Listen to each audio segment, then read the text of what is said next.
Hi everyone, welcome to another episode of the Lagos Family House, where we talk about anything and everything happening in Lagos State. Now, if you're interested in joining our conversation, or you feel like we have something interesting about Lagos to talk about, or the many things that we see on the streets of Lagos, you are welcome to join our conversation. All you need to do is send us a DM on our Instagram page or drop a comment in our comment section. I would welcome you with open arms to our studios. Now, today our family member is Mr. Abekitan. Round of applause. Yeah, so today we'll be talking about Today I'm not talking about Lagos girls. I beg, so that you don't come for us again. Don't worry, as I agree that we can be spending on Lagos beg. State. But that's not why we are here. That's not why we are here. Yes. So today we'll be talking about politics in Lagos State and then in Nigeria generally. So sir, when you think about the current administration, the current government administration in Lagos State, I think that this is their second term, right? So do you think that whatsoever they have done so far in 8 years of governing this state, do you think that it has had a negative impact or a positive impact on its citizens?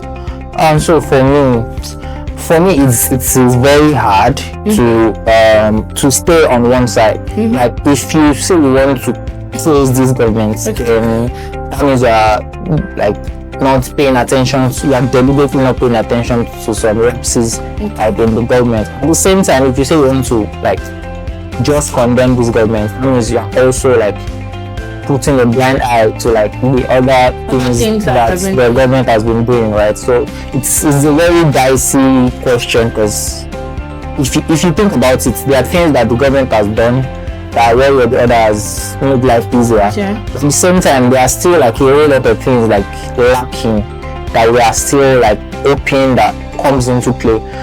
For instance, like you can say okay, the government is investing a whole lot of like money into like rehabilitating the roads, the railway projects, like a whole lot of mega projects. But at the end of the day, like we see these mega projects, but how does the government affect our daily life? Do you understand? Like if I'm waking up in the morning, like is there anything around the government that is making my life easier?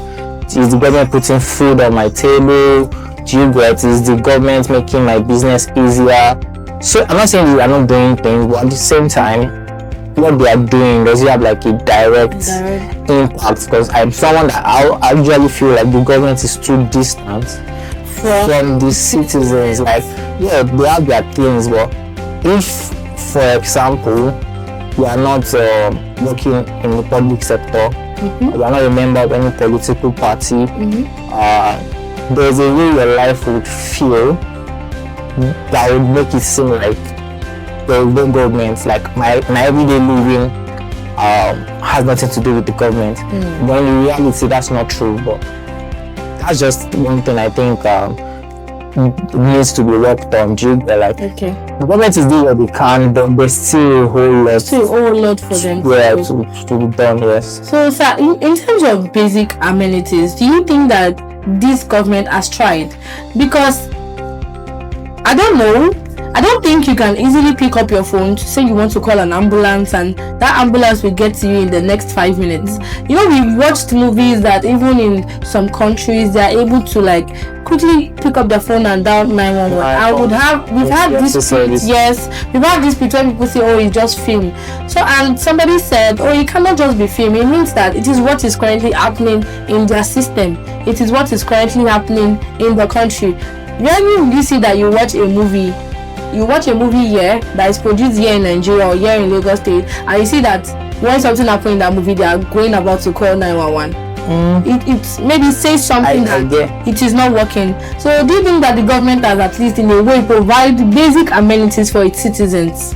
So when you speak of basic amenities, let's not even go to ambulance first. Okay. So let's go to basic human needs as food, shelter. Like let's just even stay at that, like water, clean water, access to healthcare. Those are like the fundamentals. And in Lagos State, for example, how does the government, when it comes to food, for instance, what role has the government played? Well, if you dig deeper, there's a guy on Twitter, it's like the SSA to the government on media. So there's no question you ask that guy on Twitter to always bring projects that Lagos State has done to. So if you tell him now we're suffering in Lagos, there's no food, you start bringing like receipts, videos, pictures of the food projects Lagos State has done. But let's see it. Yeah, so there are issues. There are issues around that, which I don't know if we should get into that now or we should like wait a bit. But okay, let's just. So there's food, water, shelter. So now, if you say our friends in Lagos is ridiculous, this, that. How is it ridiculous? Yeah. So how is the government like? Is the government really working? Like, what impacts are you feeling from the government in this area? Government will tell you, we build houses, but they are building houses and they are selling them like one-off. Yeah. If we have done low-cost housing and we sold it off one-off, so that means it's the rich that can afford to buy it. And once they buy it off, so let's say a house that should have cost maybe 200 million, because they are making it like cheaper because it's the government, you sell it for 100 million. 100 million is still pretty high for a regular guy. Do you understand? Yes. So another rich guy buys that property. He has the money. He buys that property, and then and now rents it out at the going market rate. And that is meant to be a government's property that is meant to help us manage this housing problem. So these are the issues we see. For example, this food thing, they will tell you, okay, there's this food package, whatever. At the end of the day, if you look deeper, you just find out that it's party members that are getting the benefits. So the things we need to retract and start to establish some facts. So there's politics and there's governance. Politics is, in simple terms, different activities that lead to a party, an individual, a group, whatever, holding on to power. You get, is our normal, okay, we do campaign, we are on the ballot, blah, blah, blah, we win election, right?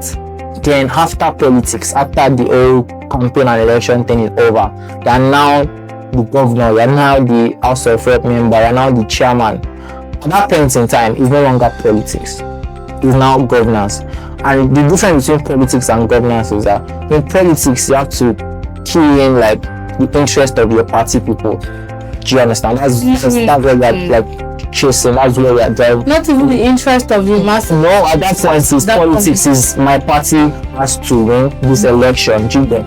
But at the point of governance, it's no longer about your party. It's no longer about, it's about the well-being of everybody. So even the person that was against you during elections, once it gets to governance, you're meant to still cater for the need of that person.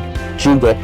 But what we see is totally different. It just feels like we keep playing politics even after the election cycle is over. So now you are in government, and because you're in government, there are some things that are like privy to you. There are some resources that you control, but because of whatever agreements, whatever relationship, whatever trades you've done before election to ensure that you win, you try to recover now. So this things, like, it's not about recovering at this point, it's even about like paying back those that helped you. So if, for instance, during election there's a guy that owns a business that sells rice, for instance, that helped you during election, maybe donated to your campaign or something. So in the reason what I've been playing now, so if you are now a governor and there's a need, for example, there's a need to buy rice, it does not automatically mean that guy is the supplier. Do you get? It's still meant to be like open play. Okay, if you're a rice seller, come forward, let's do this, let's find the other way plays out. Like what we see is that, okay, my guy during election you're open, so you come take this one now. So automatically throughout that person's tenure, every time there's a need for rice, it's going to that guy. So what that creates is the thing about governance is so much. It's so like redistribution of resources, everything. Everything is intertwined. But if we keep playing politics and leave governance aside, nothing will change. We'll just keep crying foul, and it's just those that are like in government and those that have a relationship with those in government that would keep benefiting. So we cry now that it's APC is like this. It's not But you have to remember that there was a time APC was opposition. Yeah. It was PDP that was in government, right? And people like are quick to forget that even when PDP was in government, people were still crying foul. Oh, yeah. Do you get? So you just feel like they are recycling it. Exactly. I want to continue. The thing is, people were starting APC. What to me, APC is good at politics. But they're not good at governance. But I don't say that. I will not say that. But in my own opinion, APC is good at politics. Because when APC was the opposition, we knew there was an opposition. Do you get? Every little thing, there's somebody out there. The last time when Jonathan removed subsidy, there was something like why all of them were Ojota. Do you understand? We were feeling now that same subsidy has been removed. No, we're feeling like the presence of the opposition. Every policy, everything was challenged to the if it was the letter. Exactly, it was for them to go to court. If it was, and they kept doing that consistently, which made people believe that these people can actually drive the change they are promising. Do you understand? And it started like little by little. Before APC was not all over the country now, it was just like a southwest thing. That's when they started that time, the ACN, this thing. So they were losing at the federal level, but they started gaining grounds in the southwest side. Lagos State was the big, and they started winning all these other southwest states. Then before you know it became like a southwest thing. Yeah.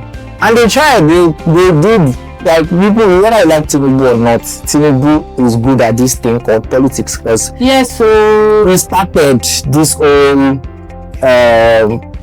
ACN movement, like they've been pushing it back to back. They've lost elections, right? They've lost election, they've gone back to re-strategize, they've done this, they've done that. And now it feels like because they've been putting in work consistently, they're now in power. And now that they're in power, it's now hard for a different group, a different party, to come and displace them, because they've kind of they stood their ground. They blocked everywhere. Everywhere to block. Listen, like as at today, there's another news that another governor has defected to APC. So that means even after they lost the election, they are still going back to capture the states where they lost the election. Like, these people are very good at politics. As it stands now, 30 out of 36 states in Nigeria are ruled by the APC. So as of today, like in Nigeria, out of the 36 states, 30 governors are in the APC. Those that won primary through APC and those that decamped. So these people have this politics thing on lock. And what that does is that, see, let's not lie to ourselves. It's not by us crying all the time. There are processes to these things to control the resources of this country. To control the resources, you have to be in government, right? And the only way to get in government is through this process. Do you get? So what are the processes? The processes, you have to contest through a political party for the different possible positions available. So there's no way you become a chairman of a local government, a House of Rep member, without you being a part of a political party and contesting in the general election. So like we've just been complaining. At the last election cycle, we were complaining all around. After that, people came out en masse to vote. To vote for who? Is it not the candidate that have been presented to us that we are going to exactly, yeah, and one thing I see was like a better candidate, exactly. Like a better candidate, but at least I won't say, to be honest, I won't even say there was a better candidate. But what I know is this: if we can't keep complaining that something is not good, and not do something about it, right? So especially like we the young people, we've always said that we don't want old people, we don't want this, that, we don't. But then is there political parties are about philosophies, they are about ideologies, right? okay, we don't want, is there like, have we now created a new political party that is youth centered? Do you get that is essentially for the youth? Have we done that? No, we have not. So what are you doing? Have you joined the existing political parties to change the way their ideology? You are not influencing anything in the political space. We are not. So Sana, are you saying that just because every time elections are drawing close now, and I've been seeing different posts, different designs that say, oh, go and get your PVC now. If you don't have, go and register for your PVC. If you have lost your PVC, go and file for a replacement so that you can vote in the upcoming election. So Sarina is saying that voting is not enough. Casting our votes in this election is not enough. We need to actually step up and be voted for. Exactly. Like, how do you change something if you are not involved in it? That's my own philosophy. That's what I think. Do you understand? So now we are getting our PVCs to vote for who? To the same people to vote for. Whether is like, you look at this school now. Like, at last some few elections ago, the presidential candidate of APC was formerly ACN, who was Atiku. Right? Yes. At another election cycle, he became the presidential candidate of PDP. This one now is looking like he will be the presidential candidate for ADC. So what are you doing? Is it not the same Atiku? So are you telling me that when he was in APC, he was a bad person, but when he went to PDP, he became a better person? Maybe now that ADC is now the same. Do you understand? It's like, it doesn't make any sense to me. It's the fact that they always say that he only comes back to Nigeria when he wants to contest for election. So this are, if you want to change something, if you feel like, okay, we can't keep ruling this, then you should do something about it. This is doing a lot of like, we don't even like, we don't influence anything in that space. We are not, a whole lot of us are not working in the public sector. A whole lot of us are not in political parties. A whole lot of us are not in the process. So how do you now expect change? If, for instance, in the local governments, you are not contesting to be the chairman, you are not contesting to be a councillor, you are not trying to position yourself. So at the end of the day, you are left to just whatever options these political parties push to you. And the truth about these parties, whether it's any one of them, is they would always push their own interests first, and that's why we've been suffering. So sir, but now even if the youth, first of all, there are two questions I want to ask. Are there opportunities or are there avenues where the youth of the country can actually join these political parties? I think around on the island, I've been seeing posters of, oh, come and register to join our party. That was APC. Come and register to join our party. Of course, we know the legal age, right? Now, just like you said, there are not people in the public sector. Sir, before you see an opening in the public sector, it's already filled up, which goes back to the distribution of resources that you talked about, that when somebody comes to help them, it's that person that they have in mind that they want to give this thing to. So it's really not even open to the masses like that. There's always, to be honest, first off, I don't think there's any political party that will go stop anybody from joining. Yeah, I don't think so. Everybody wants numbers. Yes. But what might be difficult, in my own opinion, is that if you join the APC today, I join the APC today, even if I have all the ideas, even if I have all the research, they already have like people that have been there like for the past 8, 16, 25 years. 30 years. They have been positioning themselves for certain things. Like, I can't just go in today and I expect that they will just push me forward because I have the ideas. Why do you even think people care about what's going on? They don't care. That's so, like, in my own opinion now, like, what we should be doing is aligning ourselves in a single, like, forward-thinking group. Why can't we have our own? Nobody's stopping us from creating our own political party, right? It will be harder for instance, for me to go join the APC and try to drive change from there, because there are people there that have been there from the beginning. That's if I say this then that, this, they will explain that who am I? Where am I coming from? Where is your daddy? Like, do you understand? And that's the culture. Like this I don't even blame anybody. I don't blame them for that, because that is their own party. And we cannot expect them.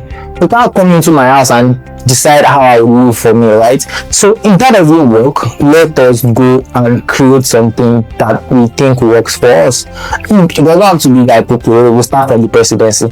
So let's start from the local government. Let's create a party that will occupy all the chairmanship positions. So let's see how a governor that is not from our party, for instance, will start pushing things that we don't want to us. It won't work at that point. There will be some sort of balance, because we'll be like, Mr. Governor, this thing that you're saying, I cannot work in my own space. Do you understand what I'm saying? Because when we are now driving for change, and the truth is, do we even know what we want? That's a very valid question. Do we know what we want? What do we want? Everybody wants different things. No, I think that collectively, maybe we do. We are just calling. What do we want? Let's between you and I, what do we want? Okay, for me, I think we are just calling for an economy that is stabilized, a country where we don't have to live from hand to mouth, where we don't have to live in hardship, where we can get the basic amenities at least, just like you mentioned, food, shelter, and water. There are some places in Lagos State where the water is disastrous. You can't even use it on your skin. Talk more of using it to cook or drinking it or anything. There are some places in Lagos, obviously, if you go to Oshodi now, you will see people sleeping under the bridge. Every time I'm coming to work, there's this set of children that will just be following me. Auntie, give me money. Auntie, please now. Auntie, give me money. One day I asked my mom, because she's a public servant, right? I asked her that these children, they sit outside in front of a public school. Can't they be called in and then enroll them in the school? So see, that's the thing. So for me, Lagos State to me sometimes can be like a mystery, because let's be honest, like, let's not even try to be, because politics is a very dicey game. I'm like, let's play safe. Like, so they'll come and find our house. Let's not step on toes and all. But the truth is, let's be realistic. The way these things operate sometimes can be very funny. Like, the government, there's a government. If you want to know that there's a government, choose, for instance, now, just buy one land and say you want to start building. Last this thing, last that one, last this one, this one, that one. Oh my God. Let me even mention them. LASBCA, they will come. LASPPA, they will come. Safety Commission, this one, material testing. All those ministry, you just see them appear. They will start coming to your doorstep to tell you these are the things you need to do. These are the I don't know what they call it. These are the licenses you need to get. These are the this that you need to do for you to start this building project. So to me, it feels like the government is set up like a business venture. Like, for instance, now there's this energy the last mile people exhibit when it's time to arrest you. Yeah, they're always like, yes, we don't catch this one. Even the policemen. You understand? The police. So, and these things, this establishment, they're not built to oppress you. They are not built to frustrate you. They are actually built to help us, but they are doing the opposite. So we feel like the government is being run like a business, and all these people, they just want to fine you, they just want to oppress you, they just want to take from you, and that's the frustration Nigerians like show, because they always feel like, why does it feel like the government is after me? That's how it feels. Like in case the government doesn't know, that's the bigger experience you are giving your citizens. You always feel like the government is after me. Yes, the government is after me. The government wants to take something. Yes, the government is out to get us. Exactly. That's the way you feel, and it's not meant to feel like that. We need to always feel like, okay, this is what this is for. This is why this is there. Yes, we need to always feel safe. Let me give you a practical example of what happened to me in Lagos. Everybody know about this Paku boys now. Like, if your car breaks down, that's the end. Some people are just coming to come and I ask you for money in a state that has government. That meant to be happening, but let's not even. So what happened to me that day? Like I was driving home now, Third Milan Bridge. Cool evening, around like 3, I think maybe 2, 3, I don't know. Then all of a sudden, my engine just went off. Phew. Car had gone off. But luckily for me, I was able to like maneuver like myself. Like it broke down in the middle of the road, but it didn't go off immediately. So I just managed it to the side of the road. I parked by the bus stop at Adeniji, right? Almost immediately there was a guy knocking on my window because it wasn't obvious that the car had broken down because I parked it myself. He knocked on my window. I ran down. I spoke to him. We were like, "Alpha, what are you for?" I now told him that I'm waiting for someone because I know him. I know what he's trying to. I just told him I'm waiting for someone. In that minute, I called my mechanic. The mechanic wasn't far from me. Please, I told my mechanic that Alpha, car don't break down. We're there, the energy, So I was there for a bit, and the next thing he came back again. That Alpha now, you still there? I said the person I'm waiting for has not come. I didn't tell him. The card broken. I just tell I knew. Once this guy has this information, he's going to be alive. And the funny thing about that day was I was alone in the car. My laptop was at the back. Oh my God. Because we were not the day that I could on my own drag that. So I just got my cool. To cut the long story short, I had spoken to my mechanic to come and meet me. Next thing, last man came, parked in front. In my mind, I was like, thank God, at least this one is last man. There's no. So the last man came, and the guy was close by. The next thing, last man said, "Okay, come down. Why are you parked here? Wrong parking. This one." We were like, they wanted to arrest me, of course. But at that point, I wasn't happy to see them because at least to save me from. I rather deal with last man than deal with tackle boys. We call them tackle boys. Okay. I rather deal with last man than deal with tackle boys. So I said, last man. I'm like, so the last man asked me what happened. I said, my car broke down. You see the guy's face. He was like,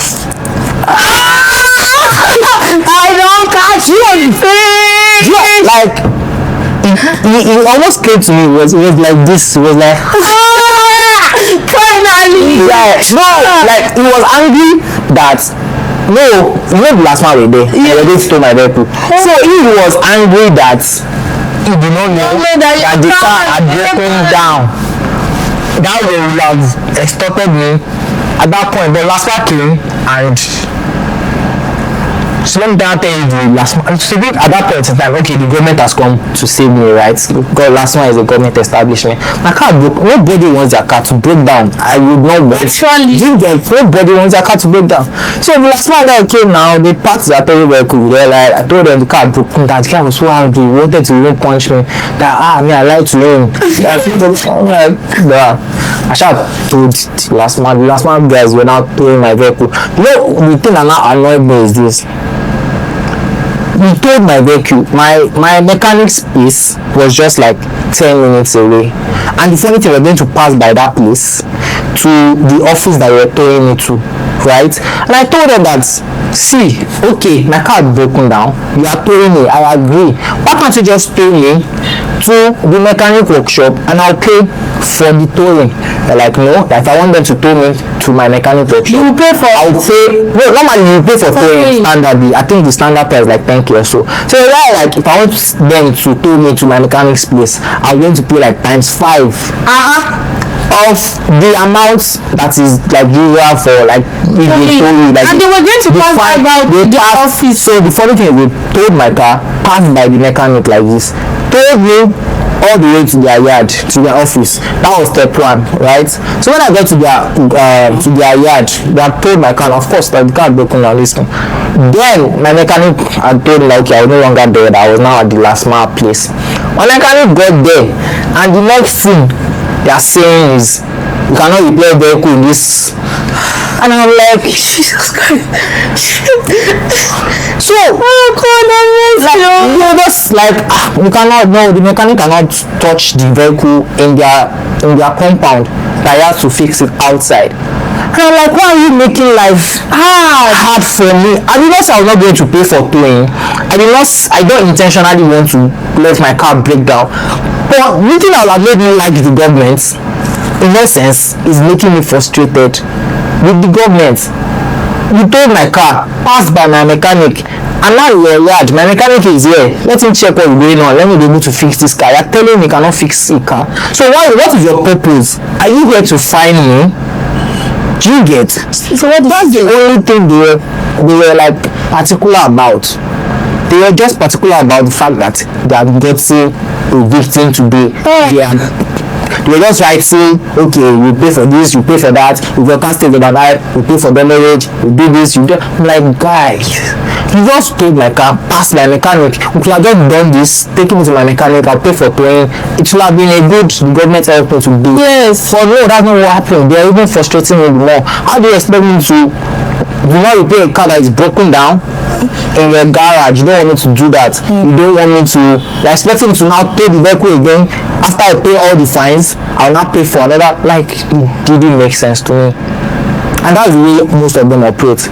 Do you get? Where all these, especially all these like law enforcement people, they just want to frustrate you.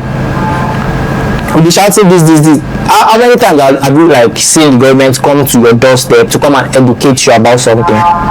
They don't do that. But when it's time for enforcement, they will come to your doorstep, right? So let's say there's a new law that says you cannot eat rice by 6 o'clock. They will not tell you. You will just be whispering until the day you now eat rice 6:05. You see 10 people in your house that are committed. No, like you have to put, it's the government, it's not a business. Like, you have to put the same efforts that you are putting into enforcement, into education, right?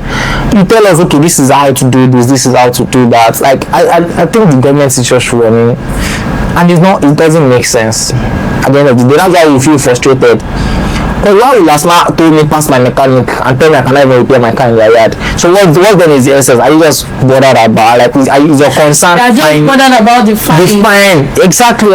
Maybe they have to meet a target to meet to Lagos. But these are the fine lines. These are the things that can make like life easier for the city. So why does my car have to break down and their boys harassing me for money in a state that has government, in a state that has laws? Exactly. Okay, yeah, if you tackle that, so why can't Lasma just always tow people to their mechanic? Like, these are the things. Let's just agree that. And now somebody will come and say it is not the job of the Lasma to tow your car to your mechanic.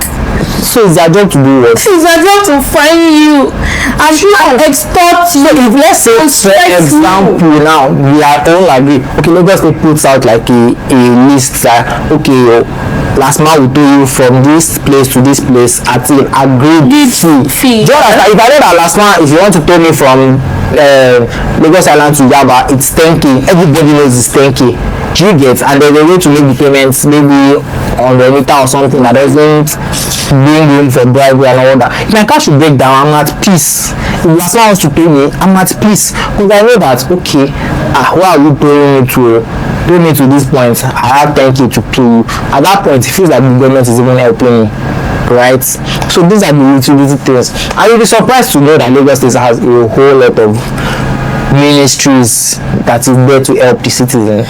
Actually, whether it's the case of rape, child abuse, domestic violence, social there are a whole lot of these people are operational, they have offices, they are collecting allocation, and they are doing projects formally. Like, but at the end of the day, as a common citizen, do you feel these things? Do you know about these things?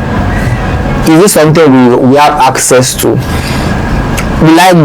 For instance, if they say, okay, there's free healthcare somewhere, if I get to the hospital, get to the hospital and one nurse is telling me that that one is for this thing, like, you understand where we are in Nigeria now? You get to the hospital and they tell you that the one that your governor said is stopping for himself. You have to pay 2k, you have to pay 5k. Like, it's these fine margins that makes governance to make it make more sense to the general. Like, there's macroeconomics, there's micro, like the one that deals with the people in the household. Does the government have influence on the food in your house? Do they have influence on the just standard of living? How is the government trying to make it easy for you to be a person, to live a life?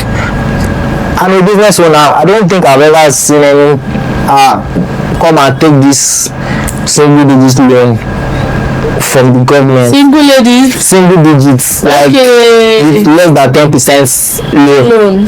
No, the government is not doing that, but the government has come to me different times to say, pay this license, do that one. Do you understand? It feels like government is not taking from me more than they are giving. And by establishing a business, I'm helping the government improve their economy in a way. Yeah. Create employment for people. There's community service for people around. The government will not allow that business to thrive. Why? So even me trying to live my life, it feels like the government is after me. Government, please don't trouble us. Please, we are begging you. We want to live with ease. We want to live in ease. We want to be able to do our lives freely, go about freely. I don't know if it's also governance that affects hike in transportation. I used to want. They said that these boys on the street, that collect money from. These boys on the street that collect money from drivers and they say they are working for the government. In my head, I'm like, how? It's a government establishment. IRTW is the government recognized institution. Like, what did they do? Because for every tax collectors, that's what the government is good at. Now they brought her another tax law. But my because I usually notice that every single time they carry passengers in a particular bus, so they ask for oil. So I don't know the dynamics of whether this one, but I know that at the end of the day they are there because of the government. Like, so that money actually goes to the government. That's what is meant to happen. Oh my God. That is what is meant to happen.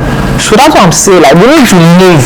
I think the government needs to move from this mindset of taking from the people to actually like giving the caring for the people. Do you understand? Like, I'm not saying you should not make laws. Taxes are normal. Everybody understands. But the reason why Nigerians always cry about taxes is because they don't see the impact in their daily lives. If I'm paying, for instance, if I'm paying 1,000 every month as tax, and I know that if someone beats me on the road, I can call police. And police will come and arrest the person. Or even if they don't arrest, like, police will come to my so that they don't kill me there. Actually, do you understand? I'm not even saying you are just like, let me know I can call the police and I will not be killed on that spot. I don't even numbers to be able to call police. They will tell you if you ask, they will show you. Call first. So that's why, especially in Lagos State, there are a lot of structures in place for a lot of things. But how efficient are they? Some of them are even working, but are they efficient? Do you understand? Like, can I just like the one thing that I even used to is just that ease of calling police. It's something that needs to be part of normal living. But at the end of the day, like, if you are living alone, for instance, and your chest starts to pain you in the middle of the night, how? These are the places where government fails. Yeah, there are hospitals, there are doctors. But how fast can I get to that hospital? Is it really about fast? So imagine that scenario now. You're in your house alone. There's an hospital, maybe it's not even far from you. You have money in your pocket. You are not saying I do not pay. I will pay. But then I'm stranded in that situation and I cannot move myself from my house to the hospital. So let's not imagine the worst case, like, okay, like you are alone, you no longer have like family, or maybe you are alone now, you don't have friends, or there's nobody around you that you can quickly call to say please. At that point in time, you should not be stranded. There should be a government process that gets you from your house to the hospital. Like, these are the fine margins between what we call developed country. So the government will tell you we have ambulance, we have doctors, we have hospitals. You have, but how are they operating? What's the point of having an ambulance when the general public does not have knowledge of how to access these things? And I think the government lacks a whole lot when it comes to communicating with the people. We don't know what the government is doing. I don't know how. We don't know what you are doing. I don't know how we don't know. You just wake up one day, you see people moving around, they tell you, okay, there's a government project where they are doing. Why is it like that? Like, why can't it be like general knowledge? If you ask now, if I sit down with the governor and I start asking him a question, I'm sure he will answer me. You tell me we have this, we have that. And you're not seeing. We don't even know about it. Or are we the ones that are not being informed? And we know when things are happening, like almost immediately. It's crazy. Like, I don't know what. That's one thing government even needs to do. Communicating with the masses, it needs to be better. We don't even know what you are doing. Whether you are doing video, we don't even know. We can't even see it. We cannot see. Let me put my glasses back. So, for example, now I did not know anything about primary health care in Lagos. I just growing up, the only thing I knew is that when you get sick, you're going to general hospital. General hospital was like common. Until someone close to me started working in the primary health care system. That's when I found out that there are actually hospitals everywhere.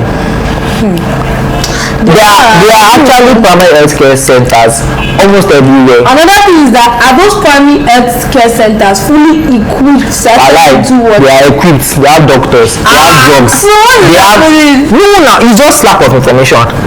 Like since that time now, if I have like not seen major, maybe just like a slight headache, instead of me going to queue in general hospital, that one is meant for people with like serious.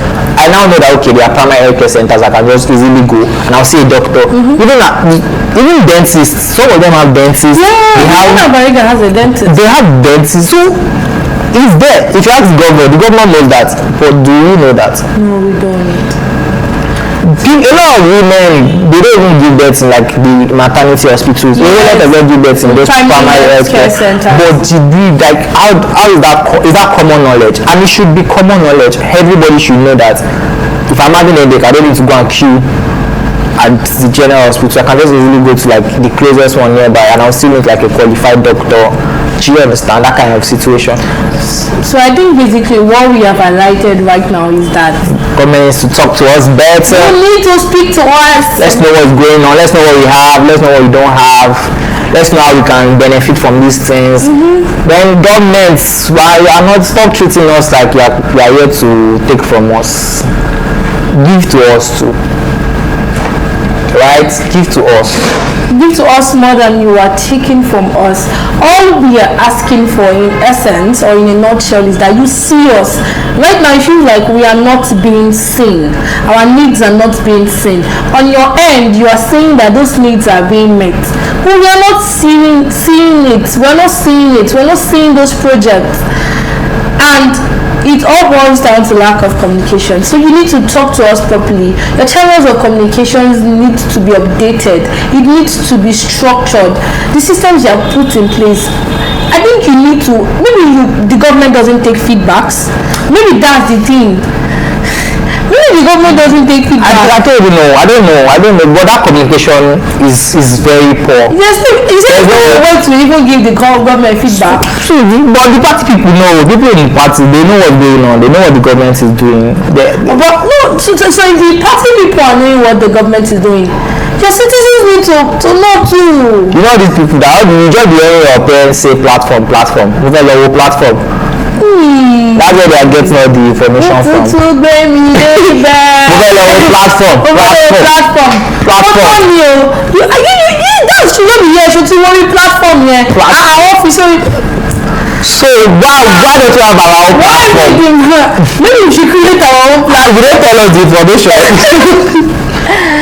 Anyways, we'd love to hear your thoughts on this matter that we have discussed right now. What do you think about the government administration in Lagos State and in the country generally? Do you think that the government needs to still put more structure in place, or they need to first of all make sure that the structure they are currently put in place, it is efficient enough to do what it is supposed to do? Anyways, we've come to the end of this episode of Lagos Family House. Like I said earlier, you feel free to join in on this conversation. Just drop a message in our DM or in our comment section, and you are more than welcome to walk into our studio and be our guests. see you next time. Thank you. Peace out.